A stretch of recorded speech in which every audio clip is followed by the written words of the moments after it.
What's going on, Gene? What's up, man? Oh, man. It's been a while. It's been a minute. Yeah. But actually, it hasn't been that long. It has. It has. It's been a couple weeks, though. It's been several weeks. Yeah. We were supposed to get together last weekend. I forgot. I had something. Yeah.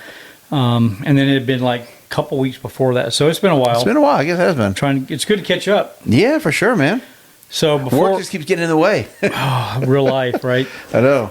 Before you get started, I got a hot take. Oh, no. So last week, Gene was traveling. Oh, no. And Go ahead. we were chatting about something, and I know what it was. Gene was talking about this amazing dinner that he had. Okay, and he sent pictures, not of everything, but of some of the food, and then he was also maybe a little braggadocious about the food. A little bit. And so I'm not gonna lie. So I made a little jab at him about not being able to go, and his comeback was something like, Oh, God. "You're not worthy." It's not what it was. That's what it was. It was not. Okay, so now moving on. So I got my little hot take out. This is where you bring it out. That was funny, though.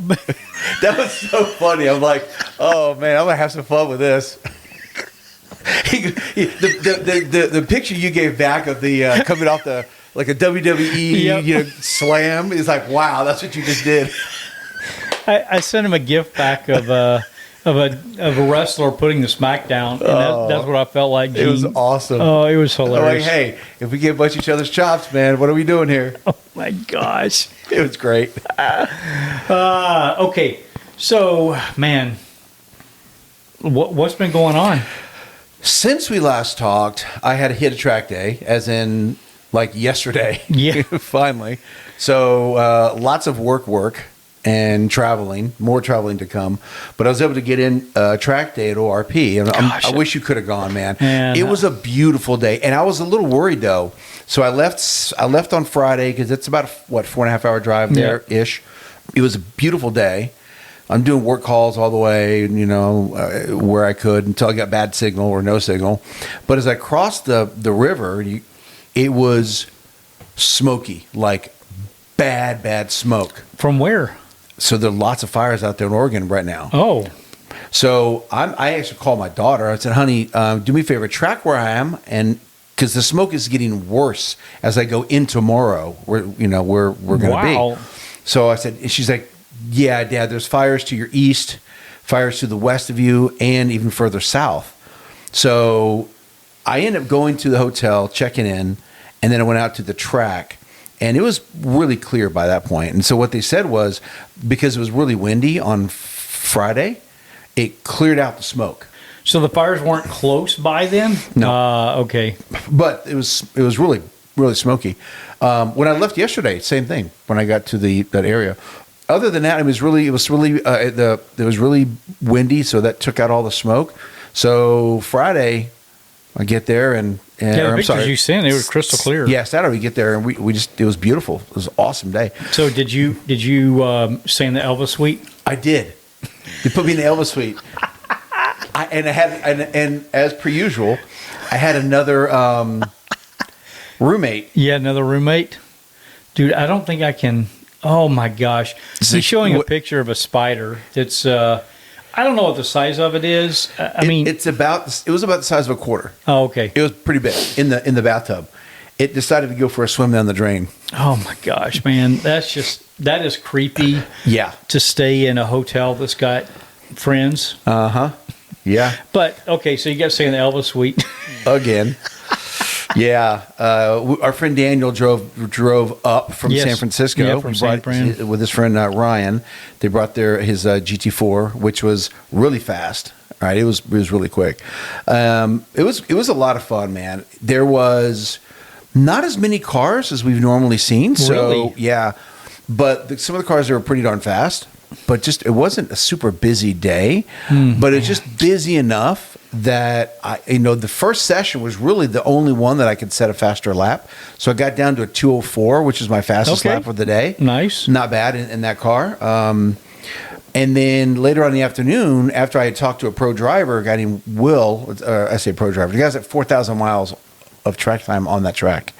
Okay, he might know a little bit. He knows a few things, and Daniel asked the question, hey, what's the one thing somebody new, because he's never been there, should know, and what's one thing they always mess up on? And he said, well, Gene's Corner, turn 7. Yep. Right? He said, once you come up that right-hander, he said, how do you take that? And I told him, I said, I take that about 3/4 throttle all the way through. And he said, that's exactly the wrong thing to do. Great. What do we need to do differently? And he said, get your line correctly so you can basically straighten out that complex. Remember, it's a right-hand turn up the hill. Yep. Then as you crest, you start turning to the left, and then it's straight down Valkyrie Hill. Down, yep. So he said, mat the throttle. He said, don't get to the center of the lane before you hit the crest and turn left. Mat the throttle and hold on, and it will stick.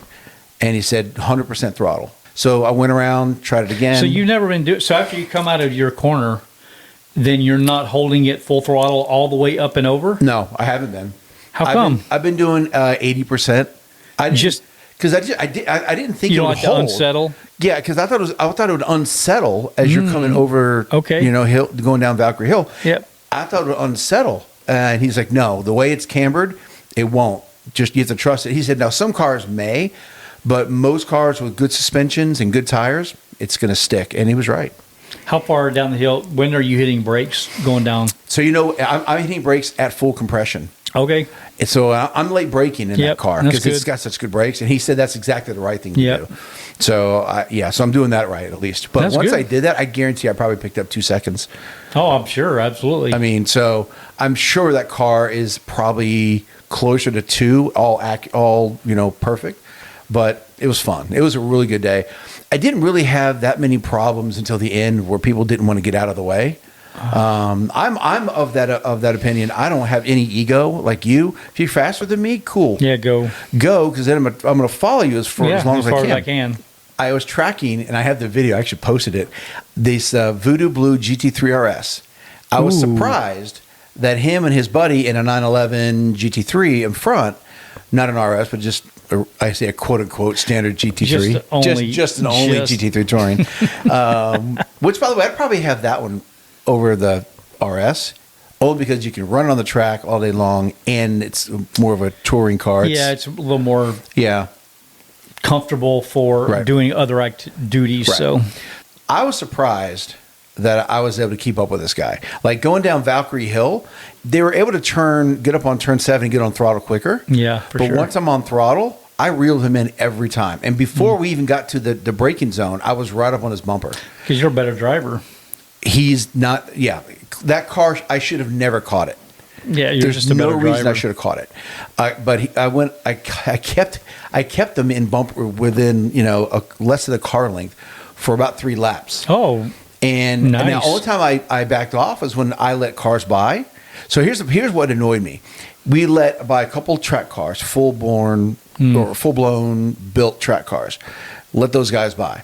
Daniel and I were running at the same time, and he was with the guy named Will, who's got the 4,000 hours of track time, and a gorgeous lime green GT3 RS. Oh, like your hat. Oh. Actually, color of your hat. It's gorgeous. Now, did Will bring a car, or he just rode with Daniel? No, he brought a car, but then he rode with Daniel too. Oh, okay. So he and Daniel were behind me. I gave them the buy, and they took off. Followed them for a little bit, but that it's like a little rocket, man. So these two Porsches let everybody buy, but the Cadillac. They refused to let me buy. Oh my gosh! And it was getting me annoyed, and I felt so vindicated because we got to the start finish line and they got blue flagged.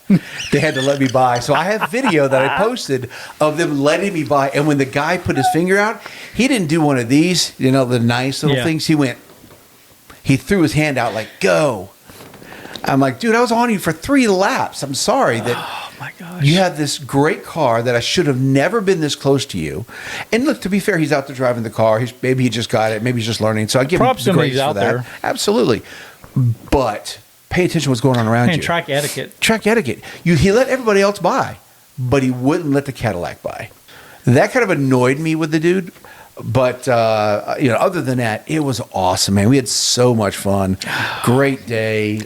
I got really comfortable because we did counterclockwise. So coming out of half pipe, really figuring out right to come out of half pipe that left. I figured out for me, I actually will turn in later at the apex as I'm coming back up before my right-hand turn, and that just seems to be faster for me. Yeah, I think it's better. I was trying to hug in it. That didn't work. I scrubbed too much speed. If I'm too far out and then turning in, so I'm stuck middle of the lane and then late turn in, and that just seemed to be much faster. How I do it. Yeah. Good time, though. It was a lot of fun. And then when I left a little earlier than I wanted to, or than I normally would have, probably 3:30, I think, only because a lot of time on track. But I wanted to get home. I've been traveling, gone for, I haven't seen my wife since, Saturday, because I had dropped them off and they were in Florida. I didn't want to get home at 10 o'clock, 11 o'clock at night, so I got home around 8, 7:30, 8, something like that. But it was fun. I had a good time. I told some friends I had a job yesterday, and I was talking to them and telling Cheryl, and like, gosh, man, the guys are down at the track. First time I've missed ORP when a group of people going down, and super bummed. I mean, I really wanted to be there, but my situation not allowing it right now. You know Jimmy, right? With the Matt Gray. Yeah. Apparently, I reached out to him like a month ago. I said, hey, man, you want to go? And he's like, no, I can't. I'm going to be in Tampa most likely, so I can't go. No problem. Well, apparently he bought tickets, and he said I was going to go. So he posted something in the Pacific Northwest chapter, or the V Club Pacific Northwest Facebook page, like 22 hours before I saw it. Then I saw it, and I'm like, hey, man, I'm actually here. Too late. Because it was Friday night, and he said, "Oh man, if I would have got to him earlier, he would have driven down, and he would have went." But I didn't even look at it, and because I was on a plane, so that sucks, man. I wish he would have been out there. It would have been fun to have, I know. Anytime you have a group of people, yeah, it's a lot of fun. So how did Daniel like it? That's his first time there. Yeah, it's the first time there. He liked it. It was Bill, right? The owner, right? The owner. Yeah, he is so funny. He is hilarious. As we were doing the track walk, so for those of you who don't know, a lot of times we'll do a track walk or track drive in the morning, and really what he's talking about is the best ways to take the course. So we'll stop off at the most challenging sections, so turn 1, turn 3, whatever, and he'll say, this is where you came from, this is where you need to be, this is the turn in, this is why you can turn in so early, and why you need to turn in so early. But he also infuses that with a lot of, we've only had 5 rollovers, and 2 of them were me and my family. I know. He's talking about that the whole time. He's talking about what happens if you flip your car over and you get upside down. Here's what you need to do. And Daniel's like, what are you talking about? Oh, like, really? Daniel's getting worried. I say he's getting worried, but he made a comment. He's like, well, you really talk about that a lot. And it was too funny. But Daniel, you can see his pilot mind thinking, right, of the scientific routes to take, the very specific routes, which is really cool. But yeah, he said he had a really good time. He was fast. I mean, he got down to 154 with a Garmin best of 152. Yeah, I went and looked. He beat me by, I think, 0.6, 0.56, something like that. Yeah. He beat me, so that was good. It's good a quick car, though, and it's so small, though. It just gets, and it's light. Yeah, it just gets going. We went out together, and I went out first. He followed me for a bit. I couldn't lose him. I mean, his car is smaller, it's quicker. And then when I gave him the point buy so I could track him for a while, I only had him for like 2 corners. Is this so manual different. Or PDK? PDK. Okay. Yep. It was good. We had a really good time. Yeah. That's good. How did he say how it compares to like Laguna or Sonoma or? Very technical. And he said there's some areas in Laguna that he still won't take flat out, and there's some areas here that he was just learning how to take flat out. I think he picked up some additional time when he went with Will, because Will talked to him about a few things. Okay. The braking zone at Valkyrie and certainly that hill and some other areas. So, he loved it though. So we were talking about the ridge, and said, you got to come out to the ridge sometime. Oh yeah. I said, if you come out to the ridge, You're already this far in. Stay for a couple more days, and let's go do some like lazy cruises to Mount St. Helens, Mount Rainier. Oh, lots of good driving. Right, and then we'll get with Dan. We'll do a spirited cruise. Oh yeah, for sure. Meaning we'll go to Mexico and we'll do a spirited cruise in right. Mexico. Clearly, we have a shortcut to Mexico from here through the Olympics. It's underground. We get there quickly. Right, correct. So yeah, it was fun. I enjoyed it. That's cool, man. I hate that I couldn't go, but such is life. I did make a Gene, also known as an error. So I was torquing my studs, the lug nuts rather, on the tire. So on the driver's side, as I was putting some pressure and on the torque wrench, my knee pushed in on the fender a little bit. I didn't pay attention to it. Dented the fender. What? You know where the vent is? Right at that. Put a dent in about this big with my knee. Just crushed it in. Is it wide? It's wide. So you can probably pop it out? I did today. But oh my gosh. Oh man. I looked at him like I am an absolute idiot. I had nothing to do about it though. So I just, until today. So this morning as I pulled off, I took everything out the car, put it all away, jacked the car off, took the wheel out, put out the wheel liner. And I have a soft mallet hammer.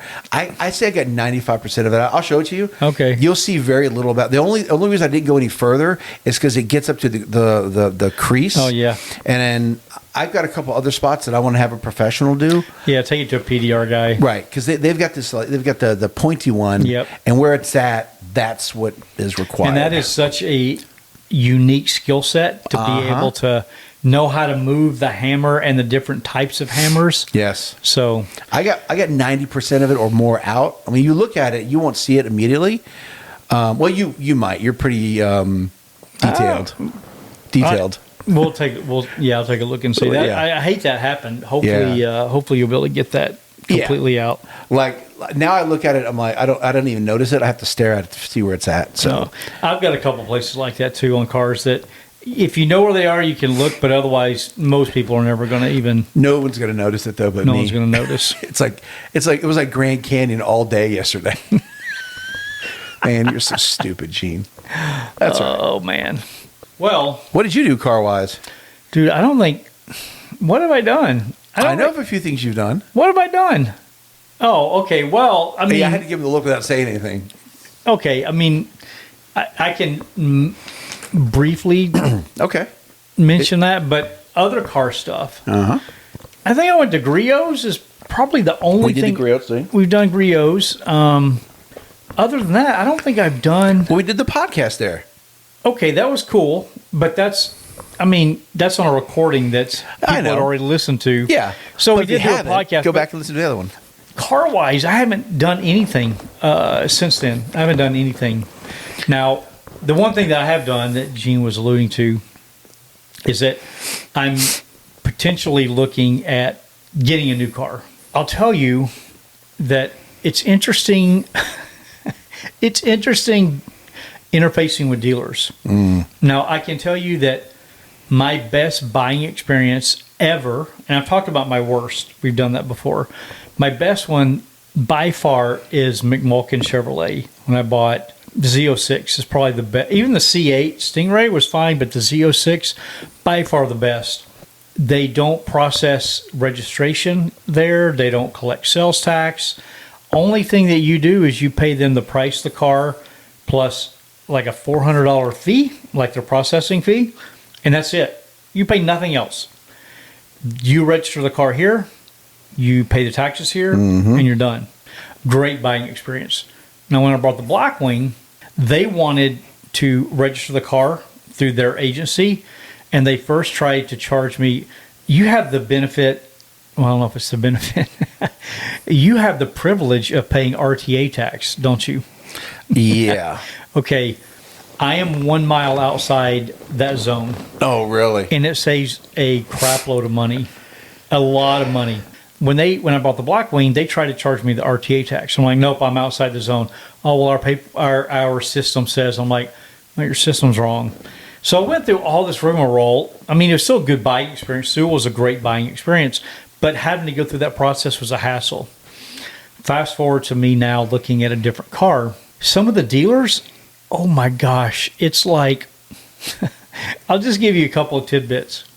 One dealer, won't mention brand or names or anything, looking at a car, I had picked out maybe 3, maybe 4, but definitely 3 I'd picked out in order, 1, 2, 3. The first one, it just fell through. Something happened. It wasn't available or something. So anyway, that fell through. I went to number 2 and was going back and forth with number 2 for quite a while, like 10 days, going back and forth with them.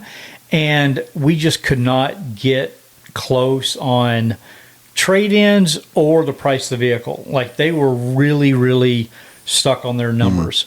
And then they sold the car. I lost out the car. So then I go to number 3. Number 3, I had heard good referrals, good recommendations. I had reached out to this dealer, we'll say it was on a Friday. Didn't hear back. Nothing. Like, not a word. So I waited. Then I saw this individual that I was contacting. He had posted something on Facebook. So I'm like, okay, well, he's active. So I sent another email saying, hey, I didn't get a response. Just letting you know, I'm looking at this, but, if you're too busy, I understand. He immediately responds back, hey, sorry I missed it, whatever, it happens. So we start dialoguing, and I made a comment, something like, I've heard that you guys are really aggressive on pricing. He's like, absolutely. We're super aggressive. We want to earn your business. We do a lot of out-of-state deals. We can definitely be super aggressive. So I had a car that I was looking at. It was a brand new vehicle, but it was more than a year old, but it's still classified as brand new.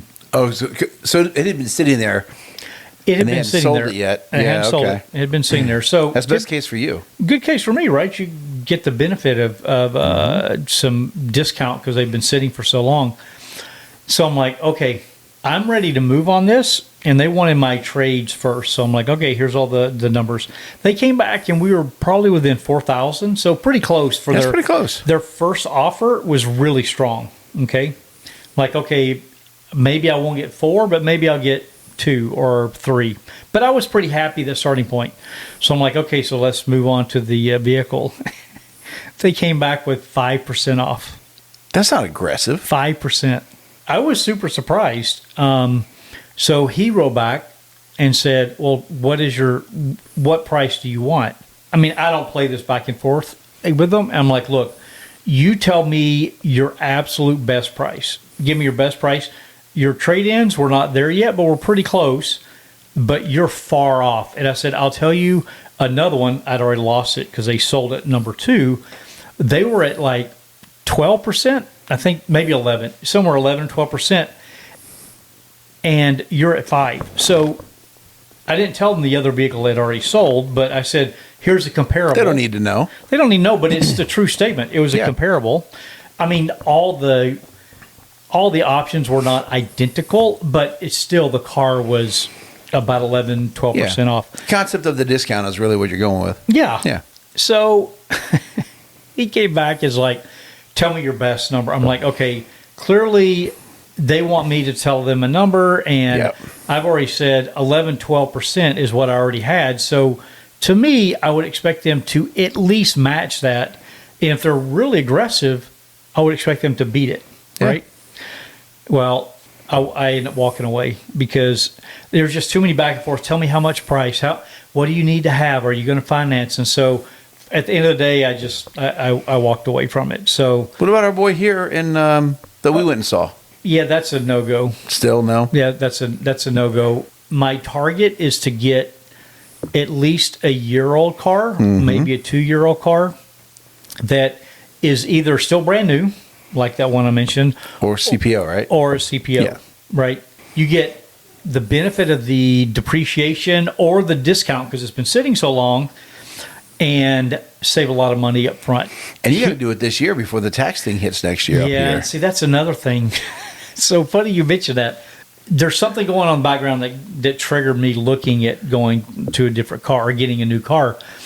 Then this other thing happened, which is what Gene just mentioned, is that we have a new tax going into effect in January, which is what they call a luxury tax. And other places have it.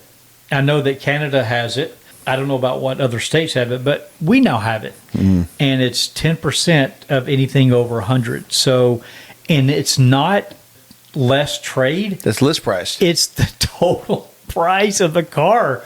So I'm like, okay, if I'm going to do something, I got to do it now because, or when I say now, this year. It doesn't have to be right this minute, but this year before that hits, because that's a big expense, right? Yep. So anyway, the one that you were referring to, they have no older vehicles and they really don't negotiate. I've talked to several other people and they just don't move. So I'm still looking.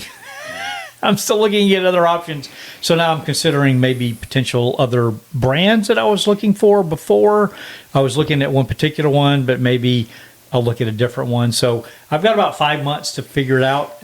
But what sucks is that I'm not driving my other cars because I don't want to put mileage on them because I've already gotten several estimates, and I can use those future dealers, right? For trade-in values, I've already got this offer, which is a true statement. But if I put a whole bunch of miles or I'm at the track and I beat the car up, then all that's just going to deduct down from it. So all my cars, except for the Blackwing, everything is on garage status right now. Can't drive them. So Dude. I know.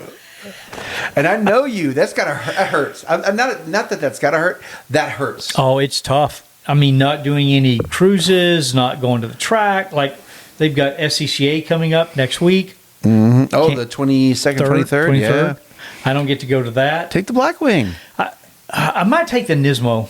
Take the Nismo. I might. Gosh, I got to get that freaking clutch done though. I haven't done that yet. I don't know if I'll have time though. I don't know if I've got time because that's Wednesday. I think it's Wednesday. Well, listen, you got to figure something out before October skip day at ORP again. I talked to Colin, and he said they're going to do a skip day. I hope to have everything figured out by October because at least you can get the Nismo figured out by October. I'll definitely have the Nismo for sure. I'll have the Nismo. I don't know if I can go August and September. August, I've got vacation, other stuff, travel going on, so August not so bad. But once the fall hits and cooler temperatures, not being able to go out and drive, oh my gosh. I do want to have it done sooner than later. So anyway, that's what I've been doing. Nothing fun. I've wasted, you have no idea how many hours talking with dealers, watching YouTube, reading articles. Oh my gosh.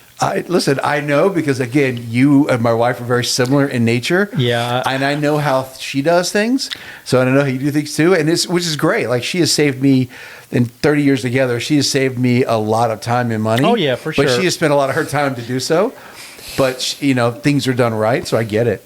I'll benefit once that happens. Yes. Then I can realize the benefits. But right now, it just seems like I'm spinning my wheels because all those 3 opportunities I was working on, they all fell through. Oh man. So it's funny. So Dan and I, we connect with each other on Teams so we can see each other. So I'll get some random text. Oh man, this just happened. He'll outline everything and then he'll go from green to red real quick. And he goes right back to work. Just had to have a quick vent. Yeah, a little bit. Okay, I'm back. I'll give him the sorry, brother. I'm focused again.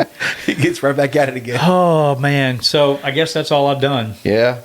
So, all right. So let's talk about our topic for the day. Oh, so catching up on some more planes, trains, and automobiles. Yeah, some different. I mean, I know I've got a lot of interesting things. I'm sure that you have lots of interesting. Few. Yeah. You want me to go? Go ahead. So when I think about planes, trains, and automobiles, I think like the movie, like what went wrong, and you had to go from the plane to the train to, I have not had anything really terribly bad go wrong that I've had to worry about that. I've stayed in airports for 18 hours because planes got canceled. So I've done some of that crap, but I've never really had, and I say that, let me knock on wood, because I've never had anything really bad happen. I've had some fun trips in vehicles though. I was 19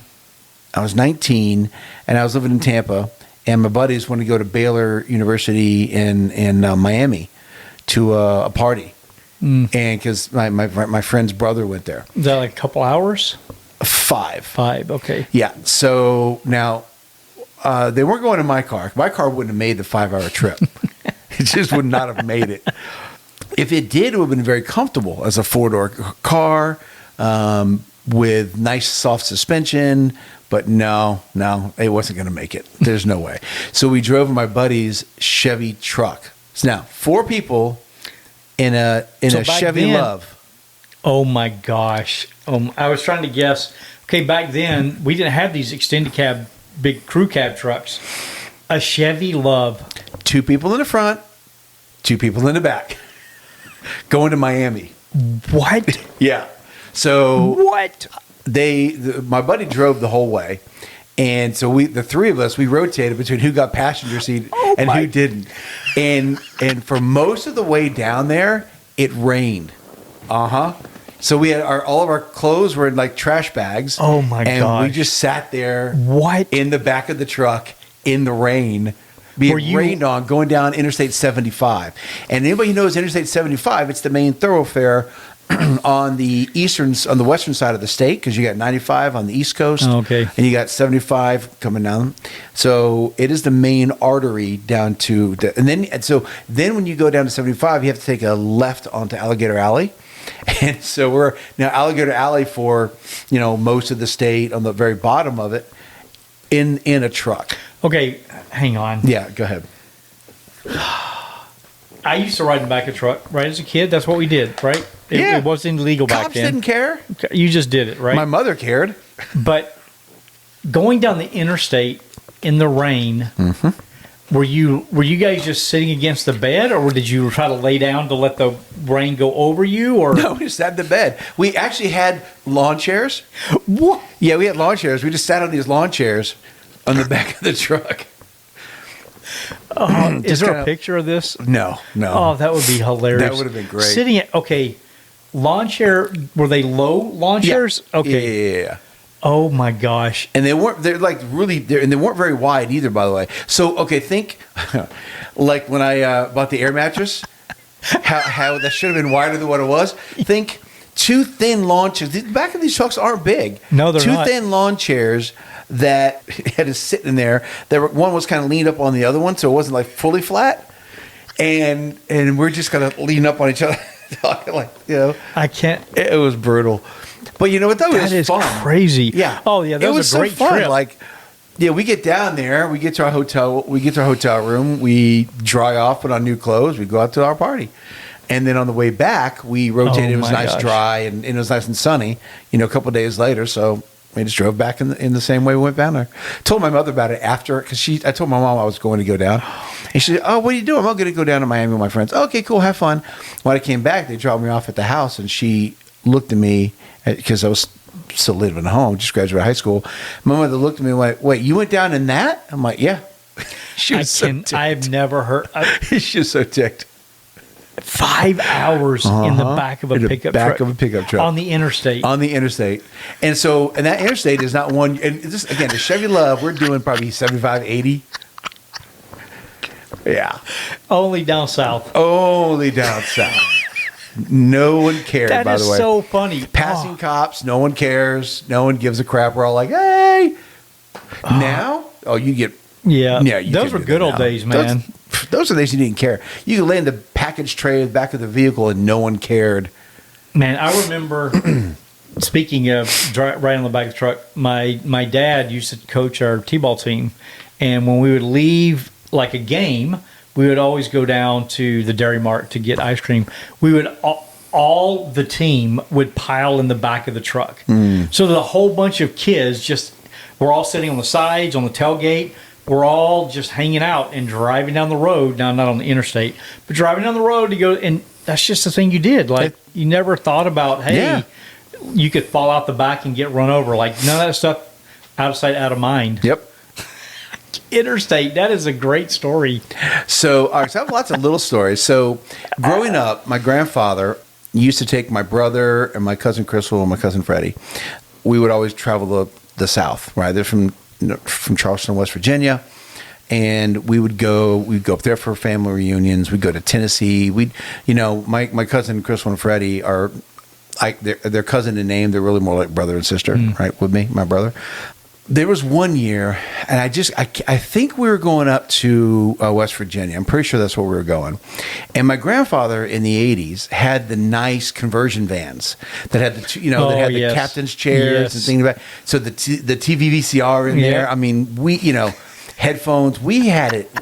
We'd lucked out. Mac Daddy. He always had the conversion vans. So one year, my brother was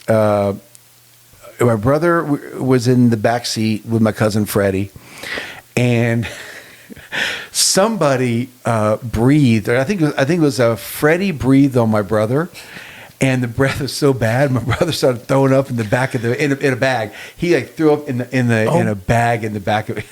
Oh my gosh, gross! It was so gross. Freddie, what are you doing? In a van. And we still kind of bust chops about it. Like, you remember when you threw up in the back of the van? Your breath made me throw up. So, the amount of years of enjoyment that gave it. Now, in the thing with the throw up and everything, it was not fun, right? So we had to pull over and clean. But the years of enjoyment that story has given us has been, it's almost as good to me as my cousin Crystal and I on the same trip. We were in the snow, and we were having a snowball fight. Yep. And I chucked her, and I don't like to lose. Whether it's my cousin Crystal or not, I'm going to try to win. And I hit her. I wasn't going to hit her in the face. How do you win at snowball fight? I have no idea. I was like 10. I don't know how I win. But I was going to win. Whatever. Maybe I was going to hit her harder. I don't know. You going to knock her out? Well, I hit her right in the eyeball. Oh, my gosh. I hit her in the eyeball. She still talks about it. Me almost taking out her eye with a snowball. Like, I wasn't trying to hit you there. But in the end, I still won. I mean, I won. It wasn't my design. I wasn't trying to do that. But I did feel bad. She still throws out of my face, still. So were these like super hard compact snow, I'm guessing? Yeah. Okay. As you say stuff, when you say stuff, it reminds me of stories that I was not going to tell. Oh, share them. But this has nothing to do with cars, but it has to do about throwing objects. Yeah. I was in, you said 10, you said you were 10-ish? Probably 10-ish, yeah. I was elementary school, so I was somewhere in that age bracket too. And my grandmother taught school. I lived next door to my grandparents. I lived at my grandparents' house like all the time. So after school, I would stay there after school with my grandmother till she got done as a teacher, and then we would go home. But out behind the school was just a ton of woods. I don't know how many acres, 10, 15, 20 acres of woods. And all the kids of the parents or grandparents that were teachers, all of us would hang out and we'd go out and play in the woods. So one time we were getting into a pine cone fight. Get pine cones, right? Chunk them, right? Like snowballs, right? Like snowballs. Well, it's like it because you're throwing it. Yeah, I got it. So there's this guy. I'll say his first name, Jason. I won't say his last name because he ended up getting arrested for some bad stuff. I won't mention the bad stuff. But Jason, he also wanted to win at all costs. So what did he do? He put a rock inside the pine cone and chunked it at me. Hit me in the head, knocked me out, blood going everywhere.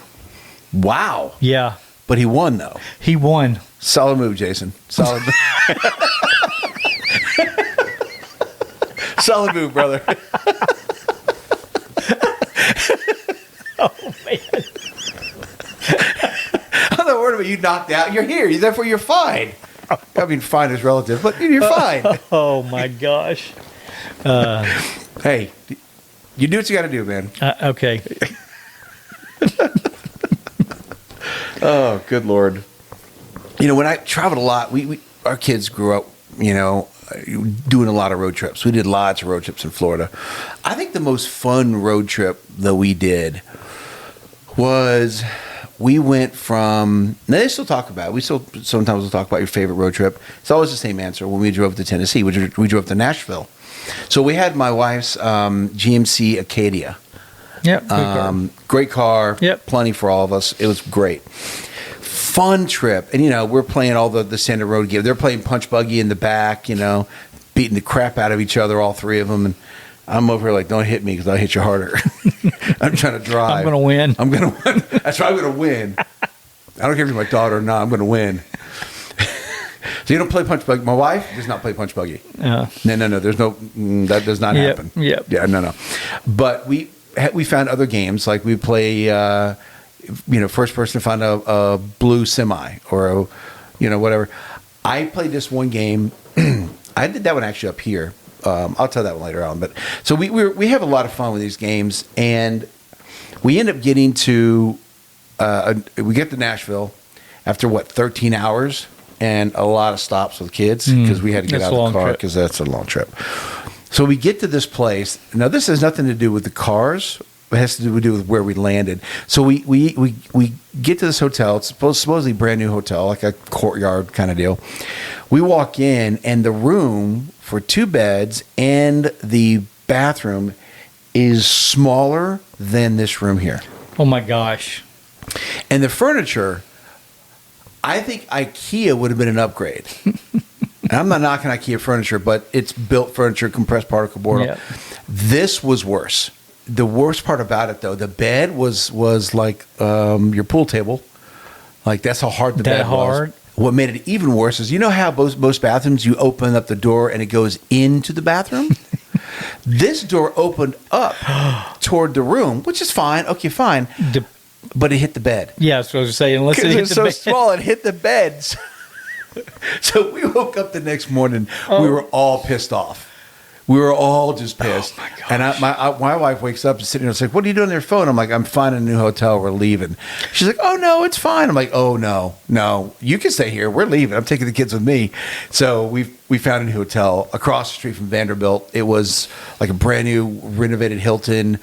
The suite was just almost the same price as the one we're in. It had a suite for the kids.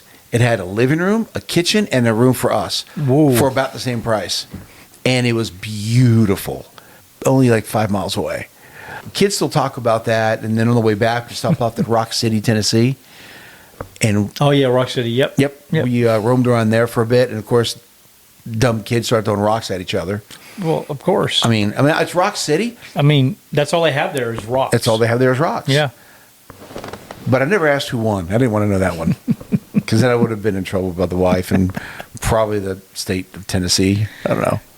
Wow. It was fun. I've really enjoyed road tripping with the kids. My wife, not so much. I have a lot more patience with it than she does. I think the only road trip we've done as a family is that we go to Lake Tahoe every year. Yeah. So that's like a staple. And it's hilarious because when we road trip, the kids are in the back. They pretty much zone out. Now, when I was going, like you, we played these games, as a kid. But now they all have everybody has electronics, right? So they're in the back seat. They both have their electronics. Mm-hmm. They zone out. But there's a couple of places that we always make sure to reference because we've been seeing them for the last, Cheryl and I have been going down there for 25 years to Lake Tahoe, and that's then great. Every year with the kids, and so they love it, and they love to see those places. But that's really the only road trips I don't think we've done other road trips with them, but they do enjoy that. We went down to Seaside probably 4 or 5 years ago. Okay, so Jonathan, my oldest son, didn't go. He still laments that he didn't go. We offered, you didn't want to go, and at the time he was being very much moody teenager. No. We candidly we didn't want him to go. Sorry, son. I love you, but you were moody. You're good now, but you were a moody little dude. So we're heading down there, and we're playing find this car and find this car and this color, and we do that for a long way. I finally decided to end the game, and the way I did it was, I will pay $20 to whoever can find a red Ferrari, and that was how you stopped. Because I was done with the game at that point. Yep. So we go down. That stops the game. The kids are looking. They're looking quietly, by the way. I'm like, yes, now we're going to have some quiet. So tip for everybody, $20 and a car they will not find on the interstate. Yeah, probably it's not going to happen. Yeah, probably not. So we get down there, and we go to What is the famous cheese thing that's from here? Not Tum Walter. It starts with a T. Starts with a T. Now I can't think of it though. The famous cheese and milk. Yeah. So we went to their facility out there. I know it's annoying me now. We went to the facility down in Oregon. People are yelling at us right now in the comments. I'm sorry, folks. Yeah, it was great. Like, we had a great time until my youngest son drops a bag of M&Ms, the small ones. Oh, those little bitty ones. In the back seat, everywhere. And my wife loses her mind. We found M&Ms for the next year. Oh, I bet. Those things go everywhere. Yeah. So about a year and a half later, my daughter comes home from work. Tillamook. There it is. Thank you. My daughter comes home from work. She's like, Dad, get in the car. I'm like, why? What's wrong? Who do I need to kill? She's like, nobody, but get in the car. I got to show you something. So we drive across the street to the grocery store there, and she's like, look, red Ferrari. She remembered it from a year and a half later, red Ferrari, and she goes, pay up, sucker. That's what she said to me. I'm like, wait, what? It was a red Ferrari. She won. So I've done this twice with her. She's won both. I did a black Lamborghini one time, and she took a picture of it on the road and sent it to me. All right, pay up. She doesn't. So there's no statute of limitations. No statute of limitations. Okay. Yeah, that's my fault. If you don't want to pay up a year and a half later, put a statute of limitations in there. But she was determined. She wanted that $20. It's like it was like 10 o'clock at night. She's like, Dad, get in the car. Okay. Oh man, that's funny. Yeah. What about you? All right. So I tried to think of an example. I could talk about a story for each one of those, and then maybe add a couple of extra ones. So I'll start out with planes. Two things that I kind of remember. I don't even like to talk about bad stuff with planes, but one time was in the military. We were coming back from an operation called Cobra Gold in Thailand. So we're flying. We flew over there on probably C-130. I think we flew over there on C-130. Man, that long a flight in jump seat. Oh my gosh, that was brutal. But on the way back, we flew a charter flight. So it was much better, right? So we're on the way back, and I forgot her name, but there's a specialist, and she was sitting catty corner stupid specialist. I say that because that was me. When I left the Army, I was a specialist, so I can say that. Hoorah. This girl was sitting catty corner my back left, and we're going through a bad storm. Like a really bad storm. And so we're rocking and rolling, right? And you can see lightning out the window. We're a bit too close, in my opinion. Like now, when I travel and I go near thunderstorms, we're usually a ways away and you can see it out the plane, but we're not close. This one, we were close. Too close. And we were bouncing everywhere. This girl starts yelling at the top of her lungs. Can you imagine what she's going to say? Oh my God, we're going to die. Yes, yep. And so, no one, you don't want to hear that when you're in that situation. And I'm like, whatever. Well, specialist Kelly, I don't know her name. Specialist Kelly, you need to lock it down. Out, yeah, right. Take a breath. She kept at it. She would not stop. So I get up, go back and talk to her. Did you pull a rank on her? Let's see, was I her platoon leader or was I the... It didn't matter. You were an officer though, so... Oh, yeah. No.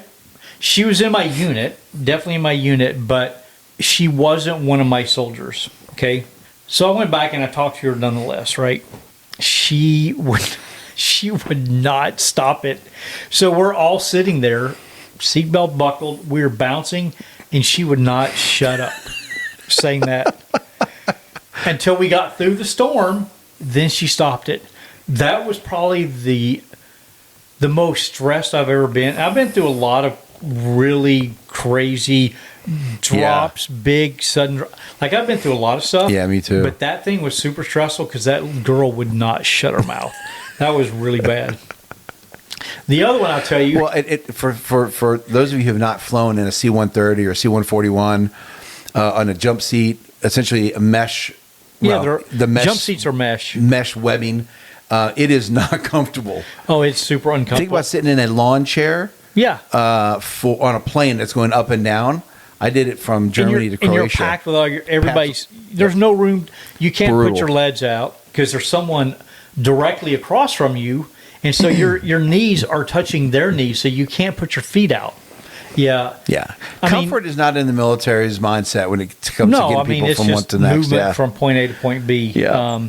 Okay, so that was one. The second one, I was in Ethiopia, and military or work? This was civilian. Okay. Got it. And we're getting on the airplane to leave Addis Ababa, I think is the capital city, and we get oh gosh, before we get there, I'm going through security, and I had my Bose headphones, Bose headphones, and I go through, and the security guards are like, "Ooh, what are these?" I'm like, "They're headphones.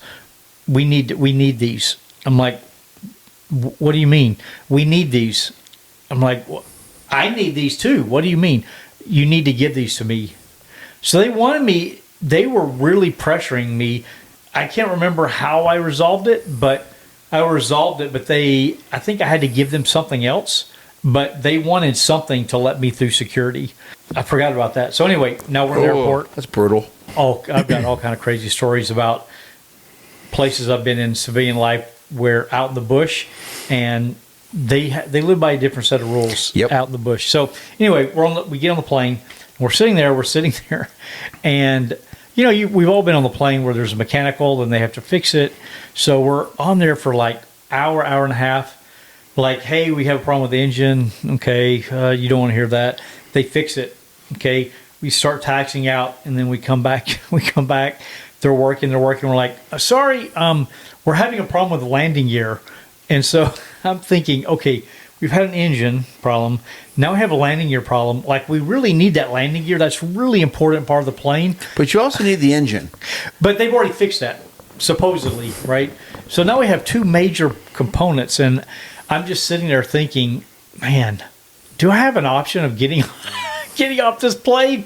Nothing ever happened. I end up taking off. So those are, I've had a lot of crazy flight stuff, but those are the two things that really stuck with me, of pretty stressed out because, African Airlines, they just don't maintain. No. The plane that I was on, and I don't remember it now, but I remember when I got on, there was a date plate of when it was made. When I got on that plane, I want to say the plane was already 25 or 30 years old back then. Super old plane. They don't maintain to the same standards. They've got two mechanicals. Yeah, I was a little bit stressed. Okay, Ooh. So that's plane. So my train story.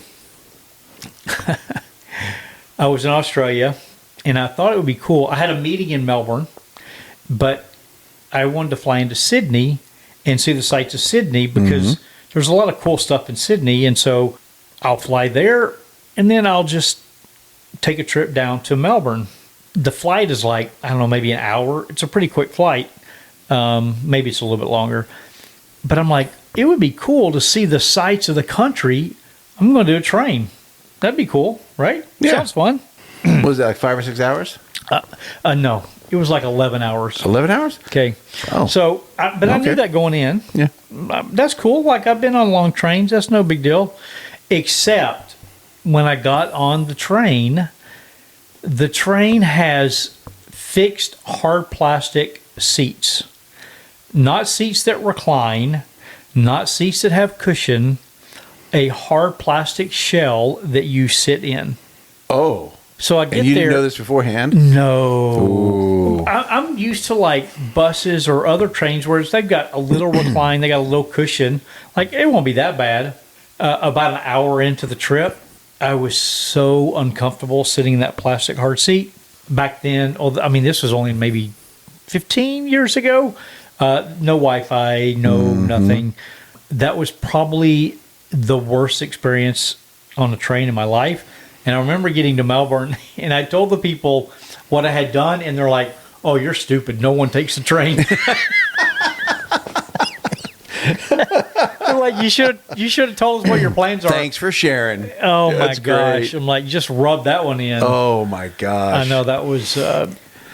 So Liz and I on our honeymoon, we went to Greece, right? We went to Greece and Rome, and one of the things we did was we went to a place called Piraeus, which is essentially the port in Athens, and we took a ferry to an island near Turkey.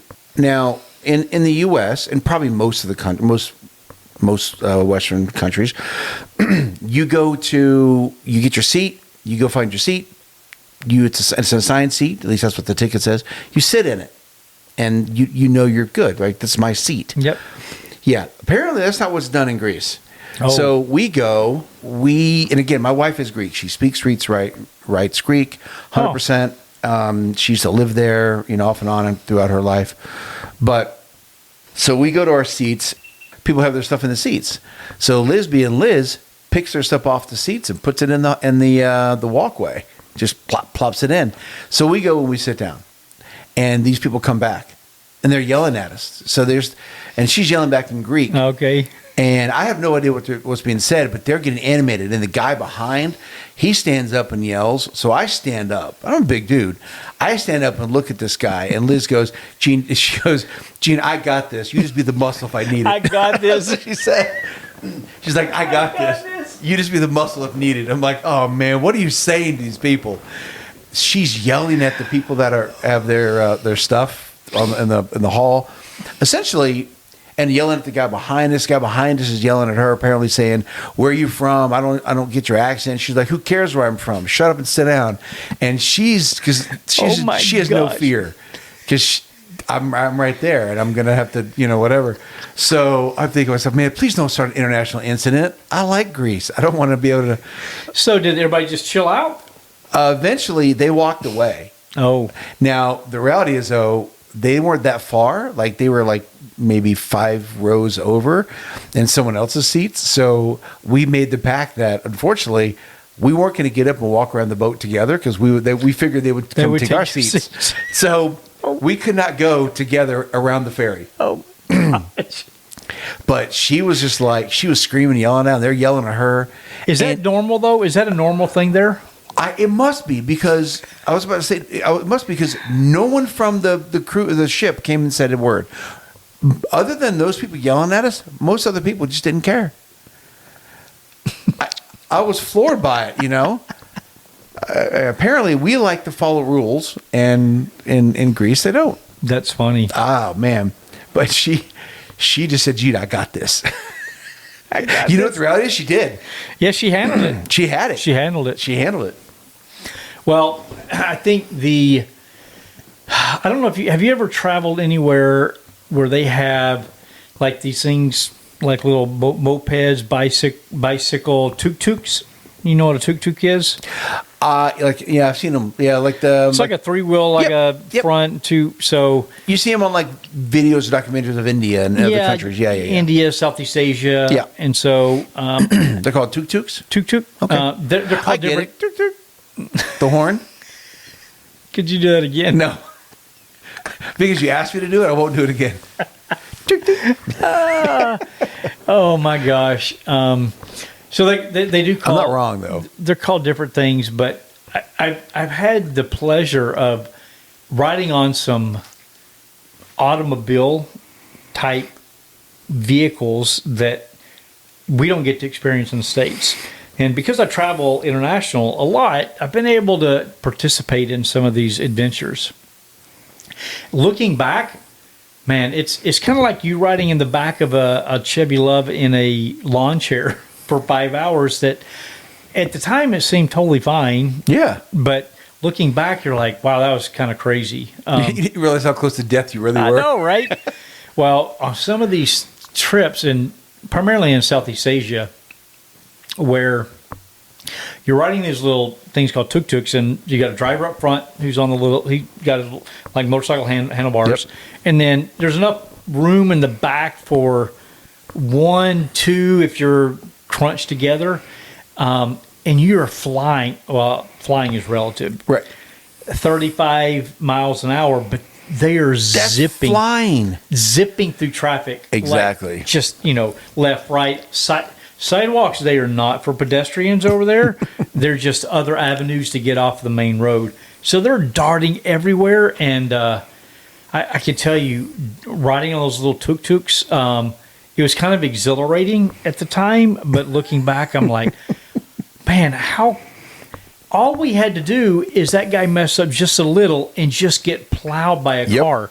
Because they're not worried about other cars. They're just starting out expecting the bigger car to stop. But what if they didn't? What if their brakes failed? Did they not understand the law of tonnage? The law of tonnage. Because usually the most tonnage wins. Yeah. Right? That's it. Oh, my gosh. So... It is cool. If you've never driven on those or ridden on those tuk-tuks, I did get to drive one. We convinced we were in. Are they, like in New York, they've got the pedicabs or the bicycles. Yeah, it's like that. Is it like that? But it's a moped. But moped type. Okay. So one of my buddies, have you ever heard of jeepney in the Philippines? The jeepneys. Oh, I have to. In future podcasts where we're on video, we'll have a video that we show like things we're talking about. But they have these old World War II vehicles from the U.S. that were over in the Philippines. They've now converted into buses, but it's a Jeep, extended Jeep, and in the back they've got seats, and you pay like, I don't know, 20 pesos, 50 pesos, whatever, to ride on it. And they're all open air. It's, not air conditioned. Yeah. So you just jump on it. But they're all Mac Daddy. I mean, they're all decorated out. It's a huge cultural thing. I'll have to show you a picture. It's really cool. But they also have some tuk-tuks over there. It's easy to get people, some of the locals, to let you drive the motorcycle or a tuk-tuk. They'll let you do that. Like if you get to know them and you're there, I'm usually there for a week or two, and they see you around, if you throw them some money, they'll let you drive it. But jeepneys are a different thing because those things are like 20, 25 feet long, pretty big, and they're all like decorated up. Well, what's funny? I've actually seen them on like Amazing Race. Yes, on Amazing Race. Amazing Race. I've seen those. You've seen those. Yep. I had a buddy that convinced one of the owners of a jeepney to let him drive it, but they would only let him drive it in a parking lot. But he drove it. But he got to say he drove a jeepney, which I've only ridden in jeepneys. I've never got to drive in a jeepney. But there's some really cool vehicles like Southeast Asia. They got some really interesting vehicles, contraptions that they bolt together like sidecars, these mopeds. They've got stuff that, you just hope that it's going to get you to point A to point B because you're probably one bolt away that thing falling apart. Yep. But those have been fun to engage in some of the recreational vehicles that are outside the U.S. Fun, and you're putting your life in the hands of, what though? I was going to say somebody who probably shouldn't, but they're pretty skilled. Yeah, they are. They're actually pretty skilled. They are definitely skilled. They are definitely skilled. But generally, in order to get skilled, you have to fail quite a bit too. Right? or come close. Or come close to failing. Come close to failing. I don't want to be a part of that. Yeah, I try not to think about it. At least while you're in the thing you don't want to. Yeah. Well, so coming up, I guess, are you doing track day? Are you going to track night in America? No, not this week. I don't think we've got. I'm going on vacation. I don't know if we got any activity stuff coming up, but I don't think we have anything soon. We'll figure something out. We do. So here's the thing: we have to go. We got to find a cruise, a long cruise. My wife was asking about, hey, Gene, can we? We talked about doing some longer cruises. Yeah. I haven't done any, so let's go do like the Mount Rainier one. Let's go do a. So a couple hours, not like a day. Could be a day one too. She's like, yes, let's go do a Mount St. Helens one. I haven't done any cruises in the Olympics though. Right, yeah, the Olympics. Yep. I have done any cruises in the Olympics other than you and I, but that's kind of the foothills of the Olympics. Yeah. Like I haven't done anything in the Olympics. I'd love to do like the North Cascade Loop or something like that. Yeah. So we need to figure that out in the next few weekends. Well, we should try to do because Cheryl's going to be going, back to work in the fall, so we should plan something for August. Yeah. If we want to do it, then we should plan that. Yeah, for sure. Okay, then. That's fun, man. All right. Talk to you later. Talk to you later. Cheers.